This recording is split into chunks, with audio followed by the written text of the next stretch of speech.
We have put out that any candidate for any office in Baltimore City or Maryland, if you call, you are automatically put on the air, and we're giving you 3 minutes. It's a 3-minute countdown because we are at the point now we need to hear from every candidate that's running. And so I want to go now to Margo Bruner-Settles, who is running to be the next council person for my district, District 3. So I got questions about bike lanes. I got questions about potholes. I got questions about how we can clean up and get Hamilton back on track. I mean, I got a lot of questions. How are you, Margo? Welcome to the show.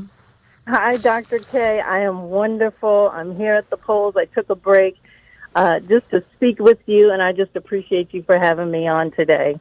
Now, before I let you go and give you your 3 minutes, I have to tell you about a funny video that I saw that just stopped me in my tracks. You probably know what I'm talking about. So down Hamilton Avenue at our amazing bridge that finally opened, and I love that bridge, by the way, down by Montebello, you had a truck set up on the side. Coming off the bridge, you had a truck set up on the right-hand side, and it was a big picture of you and a sign saying, you know what, enough of the bike lanes, or no more bike lanes, something like that. Okay, so yes. I was like, okay, well, that's interesting. Okay, I get that. No more bike lanes, because I'm about tired of bike lanes, too. But coming up beside the truck, on his bike, without a bike helmet, taking a picture of your truck that said no more bike lanes, was Councilperson Ryan Dorsey, who rode right past it, took a picture of your truck without a helmet, and then rides on through the red light. I was like, okay, now this is such a contrast here of where Hamilton is today. It was just that was to me what irony looks like, right? Yes, because that was the moment. So I am happy that you're on here. Can you talk with us? We're going to give you 3 uninterrupted minutes here. Lay out your platform, because you know I am taking notes as a resident of District 3. Ma'am. Yes, ma'am. Well, thank you again. Just really quickly, the truck said no more bike lanes until the community is engaged. Love it. That's the piece. That's the piece that has been missing. And it's because there was no community input. And without community input, you get, for lack of a better term, a jacked up implementation. And that's what we have with these bike lanes, unfortunately. And so if I'm blessed to be, in office, if I'm voted to be in office, that's one of the things that we're going to stop the bike lanes, no more bike lanes, until the community tells us, what do you want? I don't want to be a representative to tell the community what they should want. It's the opposite. The community should be telling me what we want. And what I like to say is we're running for office because it's our voice. I've been a social worker for 20 years, 10 years in the city. I'm a mother. I'm a community advocate. My husband, I'm married to an amazing Marine veteran. I have a beautiful 3-year-old son. He'll be 3 in June. And I think I have a very unique perspective with my experiences. I am currently engaged in getting my doctorate in public administration at the University of Baltimore. Mm-hmm. And so I've worked for the city for 10 years overseeing the employee assistance program. And so I work with every agency. One of my initiatives, you mentioned the potholes, you mentioned the businesses off of Hamilton. What I'd like to do with 311 services is pull a weekly report. And not to say that I'm going to be able to, say, come out right now and fix this, but a missing piece is the communication. Well, when can you fix it? Give us an update. Give us a range.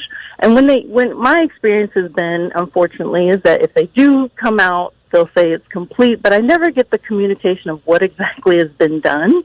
So I would love to bridge that communication as well.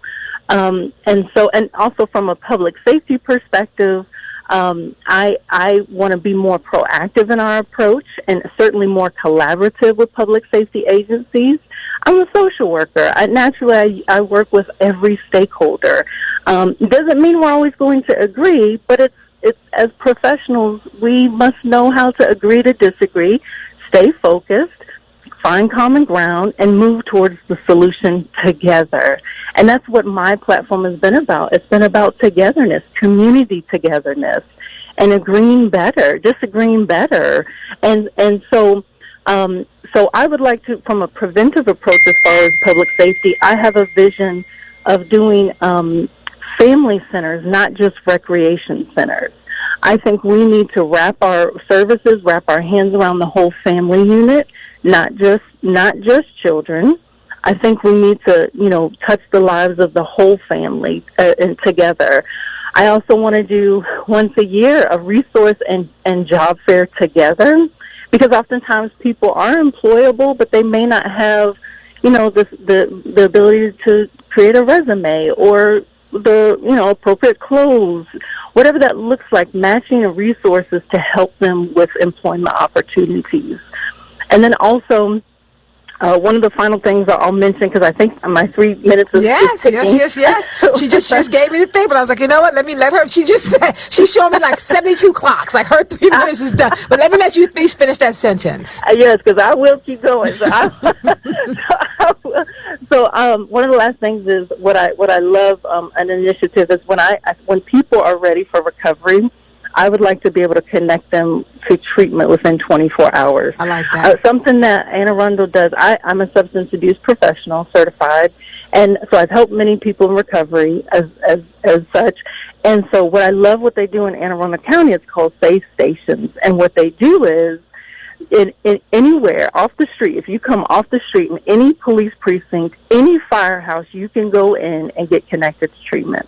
It's an actual system that you can, off the street, you can go and get connected. So something along those lines, because as we know, if someone is ready for recovery, we have to get them quickly, right, and get them engaged quickly before they change their mind. All right, I got to stop you there. I will go back. Just want to make sure no more bike lanes until the community is engaged. Like I said, it just gave me such a laugh. I appreciate you, Margo Bruner-Settles. She is running to be the next council person from, I think, the best district in the city, which is District 3. Where do people go for more information about your campaign? Like, what's your website? Certainly. Please go to voteformargo.com. I know that's right. Nice and simple. Voteformargo.com. All right, I'll see you at Crab Cakes tonight. I'm kidding. It's just a crab cake kind of day, and District 3 has the best crab cake place. Yes, indeed. Thank you for coming on. I appreciate you.